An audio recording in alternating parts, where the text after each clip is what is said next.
Saudara-saudara, selamat sore. Kita akan bahas lagi satu tema yang sangat menarik, yakni mengapa jumlah Alkitab Katolik dan Protestan berbeda.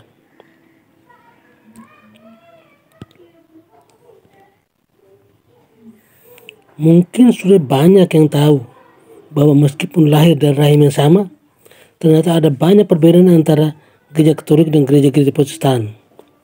Salah satu perbedaannya adalah jumlah kitab suci yang diterima. Perbedaan jumlah kitab suci itu khususnya ada dalam Perjanjian Lama.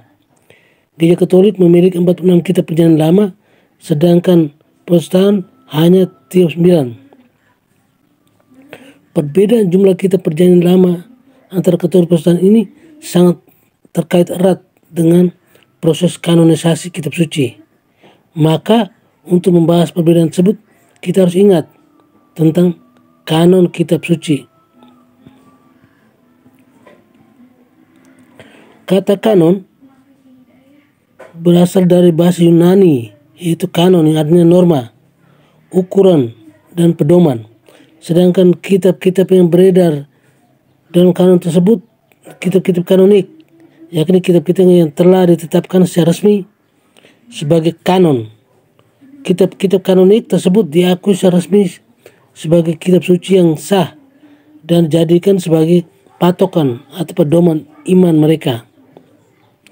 Pada awalnya kitab-kitab Perjanjian Lama itu ditulis dalam bahasa Ibrani. Setelah orang-orang Yahudi diusir dari tanah Palestina, mereka tinggal di berbagai tempat dan beranak cucu di sana. Akibatnya mereka kehilangan bahasa aslinya. Banyak keturunan mereka tidak lagi menggunakan bahasa Ibrani, tetapi mereka lebih mengenal bahasa Yunani yang saat itu digunakan sebagai bahasa lintas bangsa. Mungkin bisa dikatakan sebagai bahasa internasional saat itu. Maka dari itu, mereka sangat membutuhkan terjemahan Perjanjian Lama dalam bahasa Yunani. Proyek penterjemahan Perjanjian Lama dari bahasa Ibrani ke bahasa Yunani mulai dikerjakan pada masa pemerintahan Ptolemeus II Philadelphus 245 sampai 246 oleh 70 ahli kitab Yahudi. Mereka adalah wakil dari 12 suku Israel dan setiap suku diwakili 6 orang ahli kitab. Proyek penerjemahan ini dikerjakan sekitar tahun 1150 sampai 125 sebelum Masehi, 25 tahun. Proyek ini dinamakan Septuagint yang berarti 70 sesuai dengan jumlah penterjemahnya. Kitab ini sangat populer dan dikenal sebagai kitab yang resmi. Kitab yang dihasilkan oleh proyek ini disebut Kanon Alexandria karena dikerjakan di Alexandria. Setelah Yesus disalibkan dan wafat, para pengikutnya tidak menjadi punah. Sebaliknya mereka terus berkembang. Pada tahun 100 sebelum Masehi, para imam Yahudi berkumpul di Jamnia, Palestina sebagai reaksi mereka terhadap perkembangan umat Kristen abad pertama itu.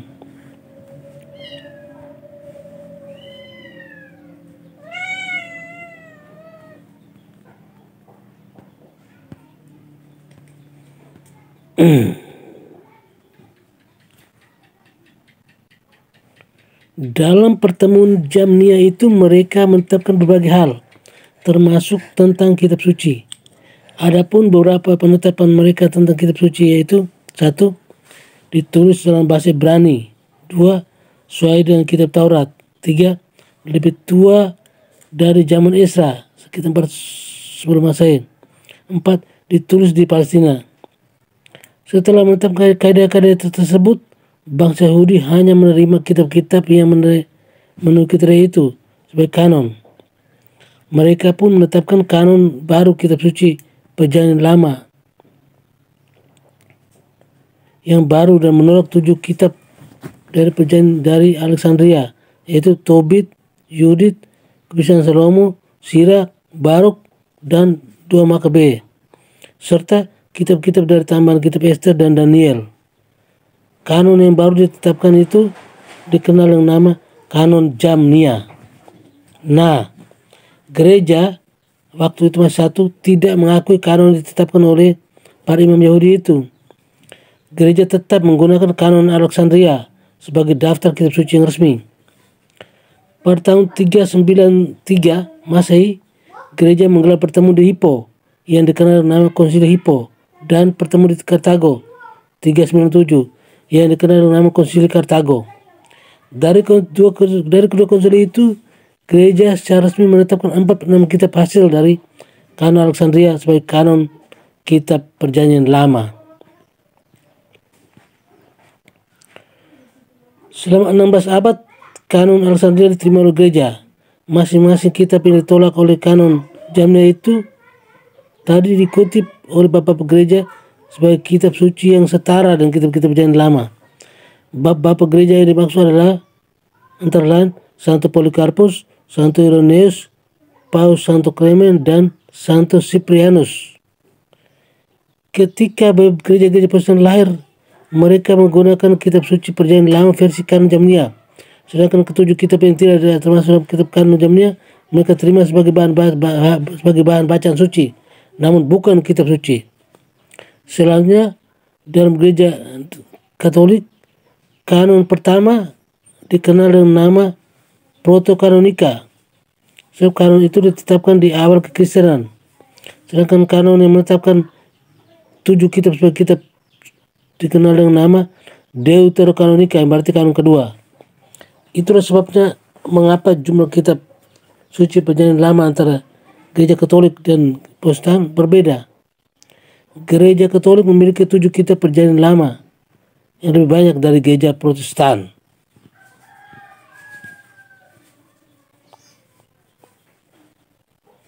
Oke, sekian dan terima kasih.